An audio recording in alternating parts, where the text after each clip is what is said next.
talk about today is the science of sales. And it's a topic I've gotten a little bit more interested in lately because, I don't know about you, but it's getting harder and harder and harder, I think, to be a salesperson in 2013, especially selling renovation type work. You guys know who I am by now. So my question to you is, who in the room is a salesperson? Yeah. For the people that aren't, what are you? You know, what the heck are you? I had a conversation with my daughter who's 20 years old. She was studying accounting, and she decided not to because accounting's a little dry after you get into it a little bit. And she was describing to me what her ideal position was in an accounting firm. And she doesn't like to sit behind a desk. She likes to get out and talk to people. She's a pretty girl, so people like to talk to her. And she said, what I'd really like to do is go out, meet with people, and convince them to use my accounting firm. What's that position called? No, it's called a partner. It's called a partner, guys.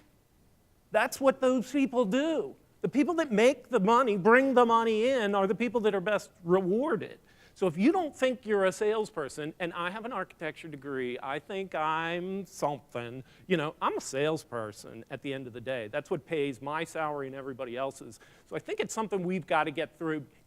But I think what the definition of what a salesperson is changing pretty radically. And I want to talk about some of those things and just some stuff that I've been thinking about a little bit. First, I'm going to talk a little bit about the environment. What's going on right now? What are we seeing? And I looked this up, and this is a typical sales process, right? This is what something might go on. And Google and CEB, Corporate Executive Board, have done some research. And what they're finding is people are doing, they're self-serve. You know, they're doing a lot of this stuff before they even get to you. Before they come talk to you about a project, they've probably done some research on product. They've probably gone to House or a million other sites and looked at style, design, texture, color, palettes, all of that stuff. So they come to us much further in the pipeline. Huh, what does that mean? The other thing is change. And that is before, I think, as salespeople, we had information that they didn't have. We had stuff, and they had to come to us to get it. So, I've done it. Can you reset that? I'm sorry, I hit the wrong button. So there was an asymmetry to the situation. Thank you. So we had something that they needed, and they had to come through us to get it. And I think that's changed, because now they've done all of that stuff before they get to us. So we've got to do more than just be, you know, sort of hoarders and parsers out of information. We've got to bring something to the table, and that's that idea of curator and clarifier, that somehow we've got to help them, because the flip side of them having access to all this information is the information's overwhelming. You know, Google tile or something like that, or faucet or toilet or whatever, and it just goes on for hundreds and thousands of pages. So they need somebody to help them get through this. They need a tour guide. They need an advisor and a consultant. So today's environment, sales is not sales, I don't think. I think it's that. It's convincing, it's persuading, it's influencing. It's trying to get that client to do something, but using different tools. And that's why I think everybody's in sales right now. And if you're a business owner and you don't think you're in sales right now, chances are you will be what you are tomorrow, the same thing you are tomorrow today. You know, that if you want to be bigger, better, stronger, faster, you better change that perception. At least that's what I think. But I don't know about you guys, but getting clients' attention is a little bit more challenging in this environment. Do you guys run into any of this sort of stuff? You know, that life gets in the way, that clients just don't have time to talk to you anymore? You're not their most important topic of conversation at the dinner table or whatever. They're worried about their kids, their family, their business, their whatever. You know, how dare they? You know, I've got a project to sell. Why is it you can't meet me for 2 weeks? Because they're busy. So if that's the environment we're in, how do we cut through it? Well, this is where some of the science stuff comes in. And with imaging equipment and other technologies, they're able now to study the brain in ways we weren't years ago. And in the fairly recent past, And what they've discovered is your brain there's a conscious and subconscious part of that. And the subconscious part of it is like the part under the iceberg. Although it's very, very, very small in size, it's the part of the brain that it's that sort of fight or flight. You know, I like you, I don't like you. It's dangerous, it's safe. It's those instantaneous decisions. But unless you get through that, you don't get to the higher levels of the brain where logic and all of that stuff is able to cement the decision. So that's kind of interesting. Well, with that knowledge, what can we do? What does this inform in terms of a sales process? And one of the things is a first impression.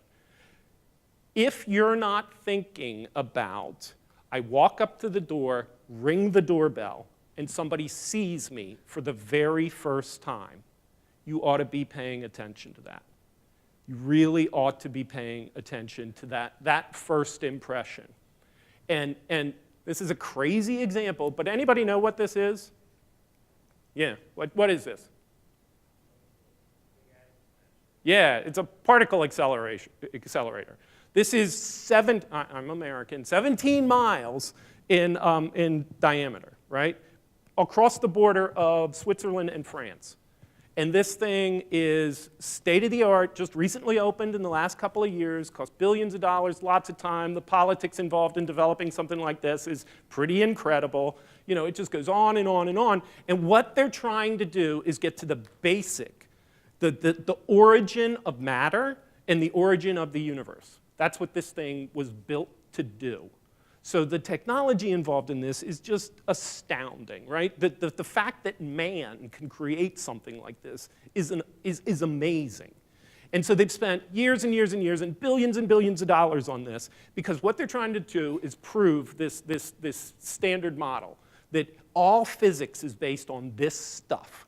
And if they can't find something called a Higgs boson, physics doesn't work. That's a big deal. So our total understanding of physics is dependent on being able to find this thing. And theoretically, through math, you can prove it's there. But nobody's ever been able to detect it, to tell if it is really there. So they build this thing, they do all this stuff, and you know what? They find it. So they have this gigantic hoopla. You know, we have found the Higgs boson. The standard model is true. We can prove it not only through math, but through experiment. And we found it. And so they have this gigantic press conference. And they put all this stuff on the board. And they put it in Comic Sans. So that's the typeface they pick, Comic Sans. Bunch of freaking egghead scientists let somebody pick this. So what happens? The Twitterverse explodes with like, what the heck? And you can just read.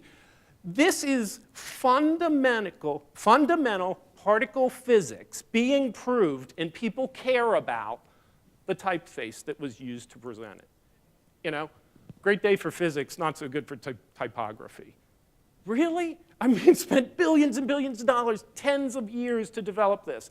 And it all gets overshadowed by that first impression of picking the wrong typeface. That's a big deal. And it's tough to recover from, because once that buzz starts, all of a sudden it gets the messaging gets lost in that stuff. First impressions are the same way. Anybody have any idea how long you have to make a first impression? Science varies a little bit. But the lowest number I've seen, 1/10 of a second. 1/10 of a second. So that's that part of your brain. You hear people call it the lizard brain, reptilian brain. It's that basic kernel of brain in a human that is making these instant decisions, fight or flight, safe, not safe, whatever. You have 1/10 of a second. So if you walk up to a homeowner's house, dressed like a bum, slouched over, ring the doorbell, and Mrs. Jones shows up, is she going to pay more for you? Is she going to perceive that you're worth it? No. No. If you want to look like somebody that should cost more, that is more sophisticated than your competition, that deserves to be paid more, You got to look like it, because in a tenth of a second, you don't have time to talk. You don't have any time to talk. So anyway, you get a tenth of a second to make this perception. And this perception is a lasting impression. You do have time to alter it over time if they'll be open to it. But you've got that instant. Client opens the door, sees you for the first time. You better be on it. You better look the way you're supposed to look. Your body posture and language ought to be right. You ought to be open instead of closed. All of that sort of stuff. So what does that mean? Smile. Don't have a scowl on your face if it's been a tough day. You know, body posture is really important. Open arms, not like this. You know, that you don't want to look closed, that sort of thing. Eye contact, nod, personable. But down at the bottom, be yourself, make a connection. First impressions matter. Next, I want to talk a little bit about develop a process. I'm a process guy, as you probably know. But I want to talk about process a little bit differently. And that is, there's some study going into habits right now. And they're really discovering the importance of habits to humans. And there's some interesting things happening. Well, before I get into this, Target, retailer, right? Everybody know who Target is? Target is so sophisticated in their understanding of habits that they can often predict a woman is pregnant before the woman knows she's pregnant, because they know the buying pattern of a woman who has just recently become pregnant. And they've even gotten into trouble with messaging those women with products and services that might relate to a new baby, and some of those women being 16, 17, and fathers getting ticked off about it. And then it turns out that they were right. And so the study of what you do is really becoming, you can tell what future actions might be based on habits you have. And this is the loop that creates a habit, for good or bad. Cue, routine, reward. So, you know, if you're a smoker and you smoke after you eat, you eat, you smoke, you feel good about having a cigarette. Next time you eat, back to cue, start it. So the way you break a habit is you don't really break the habit, you change the routine. You eat, and instead of picking up a cigarette, you go for a walk. Walk makes you feel good, that's the reward. Next time you eat, you go for a walk. That's the way you do things. For me, a habit is created in about 30 days. If I do the same thing over and over and over again for 30 days, I will create that habit. That's just me. So I want to talk about habit as it relates to process, because I think what you can do is you can build habit around process. That if you do the same thing over and over and over again in a logical way, you will develop a habit that will allow you to communicate better than if you don't have that habit. This is our process. This is, you know, from initial phone call to meeting that client for the first time. First thing we want to do is do a little bit of preparation. You know, where's the house? What's it worth? What's the client? Who are they? Maybe look them up on LinkedIn, whatever it might be. Secondly, we want to do what we call a warm-up call. We want to make the first meeting on the telephone. So typically, we want to email that client, set a time for that, because we don't want to catch them in line at, you know, Target or at the gas station or wherever they might be. People are busy. They don't stay in one place. So we want to set a time. Have a 15, 20-minute conversation with them. Get to know what's important. All of those sorts of things before we go meet them, because people are more likely to buy from us the second time we meet them rather than the first. So we want that first time to be a phone conversation. We're going to listen for certain things. If they're interested in, yeah, I'm looking for a number, or I just got to get a bid or whatever. Okay, this is a client that's going to be driven by cost. I need to prepare for that in this way. Or maybe we're not the right company for this, and we ought to have a little bit of a discussion about budgeting right now. Greet, recap. We want to make sure they understand they invited us here. We didn't, you know, just march up, knock on the door, and enter. So we're here because you invited us here. So, you know, I don't want to hear you have 5 minutes or something like that. That we're a guest in your home. You play host. And if you establish somebody as the host, they will treat you differently than if you're the salesperson knocking on the door. So we want to go through a little bit of that greet, recap, set an agenda, maybe even start to talk about budgeting, because we want to disassociate budgeting from a decision to move ahead. Okay, so we don't want to say, the budget for your project is X, now decide to do it, because most people have to kind of recover from X. And so what's the natural inclination? They say, I need to think about it. So we want them to have a little bit of time to start processing things, even if it's just big picture, and I'll talk about numbers in a minute. We want to tour the house, get a feel for what what they like, what they don't like, but it's really a chance just to build rapport with that client. Relationship, relationship, relationship. We're going to brainstorm, give them good advice. What do we think's possible? What do they think's possible? What do they want to do? All of that sort of stuff. Then we're going to finally put together, go through a presentation, and we're really going to try and connect on an emotional level with that client, not just a project level, but sort of dig into what is it that's driving this project. If it's mom wants to be able to sit and prepare a meal while kids are at the table and dad's running around emptying the trash, that they're all in one room as a family, then we want to make sure that that's part of our presentation. And then there's a proposal and follow-up. So that's real big picture what we go through. But if we go through that every single time, we start to develop habits around that. And so culturally, this has become ingrained in our company because everybody's got the same habit. So there's a consistency to what we do as a result. And it's not because of process, it's because of habit.